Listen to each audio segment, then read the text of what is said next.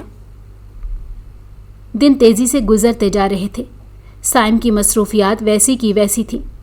وہ صبح اپنے کاروبار پر جاتا اور رات گئے واپس آتا۔ میں نے اب اس کی روٹین کو قبول کر لیا تھا اور اسے شکایت کرنا چھوڑ دیا تھا۔ خوشی کی بات یہ تھی کہ اس دن کے بعد میرے ساتھ کوئی بھی ڈراؤنا واقعہ پیش نہ آیا، لیکن پھر ایک رات مجھ پر ایسا راز آشکار ہوا جس سے میری روح تک لرز گئی۔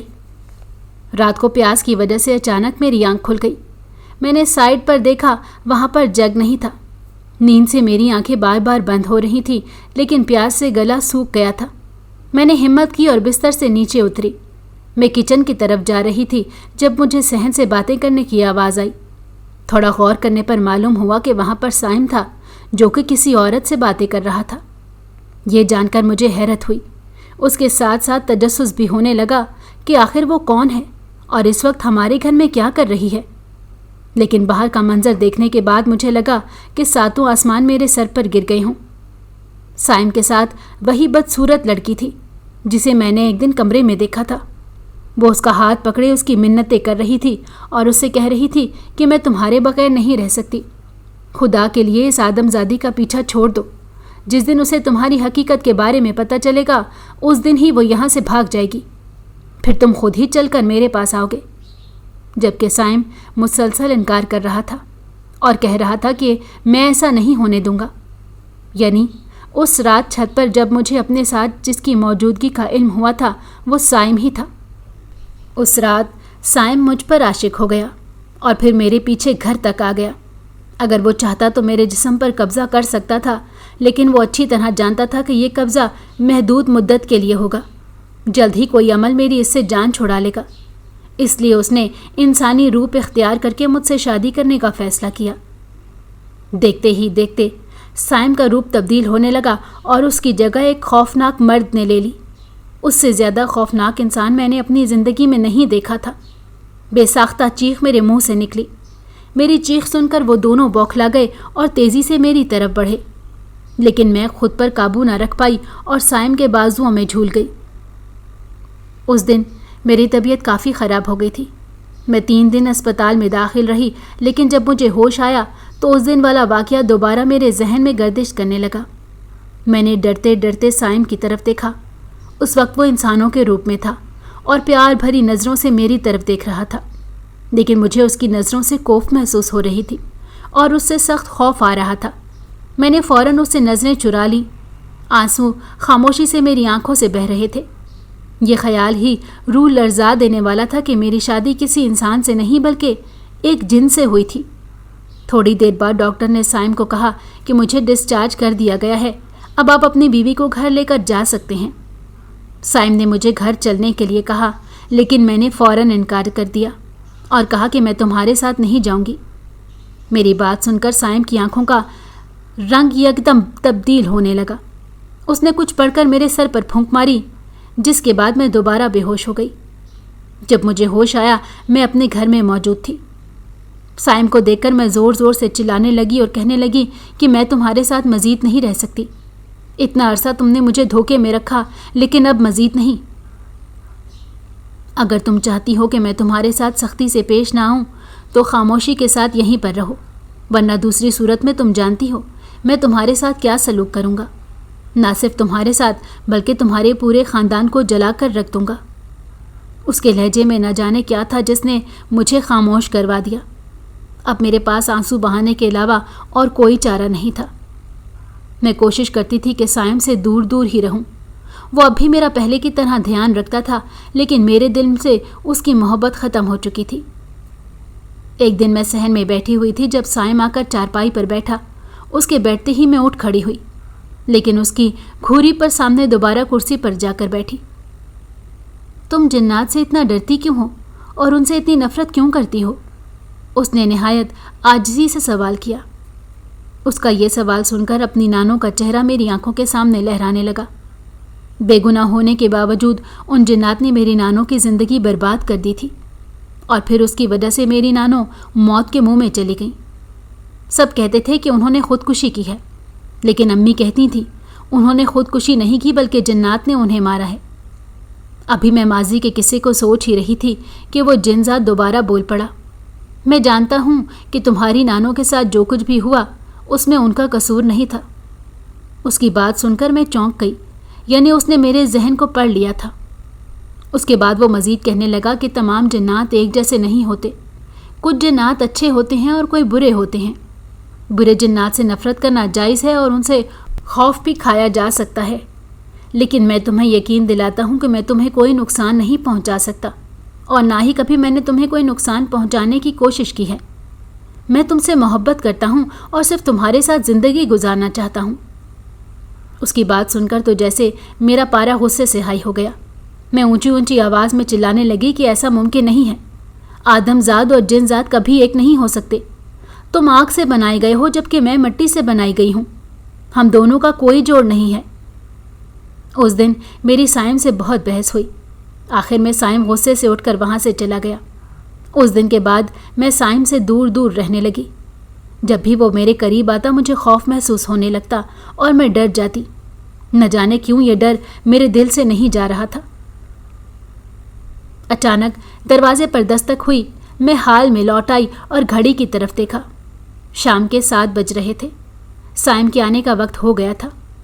اتنا وقت گزرنے کے بعد بھی میں اسے قبول نہیں کر پائی۔ میں سوچ کر دوبارہ ڈرنے لگی کہ وہ پھر مجھ سے پیار سے بات کرے گا۔ جب بھی وہ مجھ سے پیار سے بات کرتا تھا وہ ایک لمحے کے لیے اپنے اصل روپ میں آ جاتا، اور یہی چیز مجھے خوفزدہ کر دیتی تھی۔ میں چاہ کر بھی اس کے قریب نہیں ہو پاتی۔ آج بھی ایسا ہی ہوا۔ میں نے فوراً اس کے لیے جا کر دروازہ کھولا، لیکن اپنی نظروں کو جھکائے رکھا۔ لیکن آج وہ کافی خاموش لگ رہا تھا۔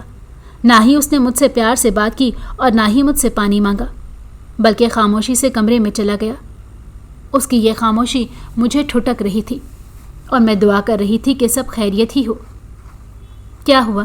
سب ٹھیک تو ہے؟ میں نے نظریں جھکائے ہوئے اس سے پوچھا۔ ہاں سب ٹھیک ہے، بس تھوڑا سا تھک گیا ہوں۔ اس کی آواز سن کر یوں لگ رہا تھا جیسے وہ برسوں کا تھکا ہو۔ ادھر آ کر میرے پاس بیٹھو، مجھے تم سے کوئی بات کرنی ہے۔ سائم نے مجھے اپنے پاس بیٹھنے کا کہا۔ میں ہچکچانے لگی۔ میں نے ابھی تک اپنی نظریں جھکائی ہوئی تھیں۔ میں نے اسے کہا کہ تم بات کرو، میں یہیں سے سن رہی ہوں۔ میری بات سن کر وہ پھیکی سی ہنسی ہنس دیا۔ میں نے بہت کوشش کی کہ تمہارے دل میں اپنے لیے جگہ بنا سکوں، لیکن شاید میں اس میں کامیاب نہیں ہو پایا اور نہ ہی کبھی ہو پاؤں گا۔ اس لیے میں نے آج ایک فیصلہ کیا ہے۔ یہ کہہ کر وہ خاموش ہو گیا۔ میں نے ایک لمحے کے لیے اس کے چہرے کی طرف دیکھا، لیکن پھر اپنی نظریں جھکا لی کیونکہ وہ اپنے اصل روپ میں تھا۔ آنسو ٹپ ٹپ میری آنکھوں سے گرنے لگے۔ وہ بہت تکلیف میں ایسا کر رہا تھا، لیکن اس معاملے میں اس کا کوئی بھی ساتھ نہیں دے سکتی تھی اور نہ ہی اسے کوئی تسلی دے سکتی تھی، کیونکہ میرے لیے یہ ناممکن تھا۔ جو خوف میرے دل میں بیٹھا ہوا تھا وہ کبھی نہ ختم ہونے کے لیے تھا۔ تم نے کیا فیصلہ کیا ہے؟ میں نے دوبارہ اس سے سوال کیا۔ میں نے فیصلہ کیا ہے کہ میں تمہاری زندگی سے ہمیشہ ہمیشہ کے لیے چلا جاؤں گا۔ میرے جانے کے بعد تم اپنی زندگی اپنے طریقے سے گزار لینا اور کسی آدم ذات سے شادی کر لینا۔ اس کی آواز تکلیف سے بھری ہوئی تھی۔ یہ خبر سن کر مجھے لگا جیسے کسی نے مجھے زندگی کی نوید سنا دی ہو۔ مجھے اپنے کانوں پر یقین ہی نہیں آ رہا تھا۔ میں جو سمجھ رہی تھی کہ ساری زندگی کے لیے یہاں پھنس گئی ہوں، مجھے سمجھ نہیں آ رہا تھا کہ میں اسے کیا کہوں۔ میں خاموشی سے وہیں پر کھڑی رہی۔ اچانک وہ اٹھا اور میری طرف بڑھنے لگا۔ میں نے ابھی تک اپنی نظریں جھکائی ہوئی تھیں، پھر یکدم ہی اس نے میرے ماتھے پر بوسہ دیا۔ یوں لگ رہا تھا جیسے میرے ماتھے سے آگ کا شعلہ لپک گیا ہو۔ میں نے تم سے ہمیشہ سچی محبت کی ہے اور تمام عمر کرتا رہوں گا، لیکن افسوس کہ میں تمہارے دل میں اپنے لیے جگہ نہیں بنا سکا۔ اس کے بعد اس نے ایک بیگ میرے حوالے کیا۔ وہ بیگ کافی بھاری تھا۔ اس کے بعد وہ دوبارہ کہنے لگا، میں ہمیشہ ہمیشہ کے لیے یہاں سے جا رہا ہوں، کبھی نہ واپس آنے کے لیے۔ بے ساختہ میرے منہ سے نکلا، اللہ حافظ۔ ایک آنسو اس کی آنکھوں سے نکلا اور میرے ہاتھ پر گرا۔ اچانک تیز آندھی چلنے لگی، مٹی میری آنکھوں میں گھسنے لگی تھی۔ میں نے اپنی آنکھوں پر ہاتھ رکھ لیا اور سائم سے پوچھنے لگی کہ یہ کیا ہو رہا ہے، لیکن اس کی طرف سے مجھے کوئی جواب موصول نہ ہوا۔ تھوڑی دیر بعد جب مجھے لگا کہ سب نارمل ہو گیا ہے، میں نے اپنے چہرے سے بازو ہٹائے۔ میری حیرت کی انتہا نہ رہی، کیونکہ میں اپنے گھر میں نہیں بلکہ ایک بنجر زمین کے اوپر کھڑی تھی۔ جگہ وہی تھی، لیکن اس کے آس پاس کوئی بھی گھر نہیں تھا۔ سامنے وہی برگد کا پیڑ تھا، یعنی وہ سب سراب تھا، وہ سب نظروں کا دھوکہ تھا۔ یہ محلہ، یہاں کے لوگ، یہ سب کچھ ایک جھوٹ تھا۔ اس کے بعد میں نے جلدی سے سائم کا دیا ہوا بیگ کھولا۔ یہ دیکھ کر میری آنکھیں چمک اٹھیں۔ وہ بیگ سونے سے بھرا ہوا تھا۔ جاتے جاتے بھی وہ میرا خیال کر گیا تھا۔ میں نے اپنے گھر جانے کی بجائے قریبی شہر جانے کا سوچا اور وہاں پر اپنے لیے کرائے کا گھر لے لیا اور وہاں پر تنہا زندگی گزارنے لگی۔ سائم کے جانے کے بعد اکثر میرے دل میں خیال آتا کہ کسی آدم زادے سے شادی کر لوں، لیکن اپنے اس خیال کو میں پایۂ تکمیل تک نہ پہنچا پاتی۔ مجھے اس بات پر یقین ہو گیا ہے کہ اب میں نے تنہا ہی زندگی گزارنی ہے۔ اگر آپ کو ہماری کہانی پسند آئی ہو تو ہمارے چینل کو لائک کریں اور سبسکرائب کر دیں۔ بیل نوٹیفیکیشن کو بھی آن کر دیں تاکہ ہماری آنے والی ہر مزیدار کہانی آپ کو وقت پر ملتی رہے۔